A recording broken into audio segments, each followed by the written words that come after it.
એવી જ રીતે વિધાઉટ એસ્ટ્રોલોજી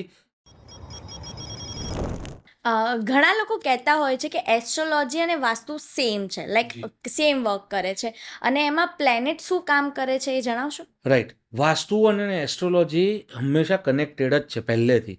તમે સમજો, એક કોઈ મોટું બિલ્ડિંગ છે, બરાબર? તો પહેલા માળવાળાનું વાસ્તુ સરખું છે, 50મા માળવાળાનું સરખું છે અને 20મા માળવાળાનું સરખું છે, પણ દરેકને સેમ ઇફેક્ટ કેમ નથી આવતી? એનું મુખ્ય કારણ એવું છે કે એ દરેકની કુંડળી અલગ છે, દરેકના ગ્રહોનું પ્લેસમેન્ટ અલગ છે. તો વિધાઉટ એસ્ટ્રોલોજી તમે વાસ્તુ કરો છો તો પણ તમે એક મૂર્ખ છો. મારે સાઉથમાં ટોયલેટ છે અને મારો મંગળ ઉચ્ચનો બેઠો છે, સ્વગૃહી છે, સારા ગ્રહો સાથે બેઠો છે, સારી પોઝિશનમાં બેઠો છે, તો એ સાઉથનું ટોયલેટ મને ખરાબ ઇફેક્ટ નહીં આપે. એવી જ રીતે without astrology one cannot do vastu.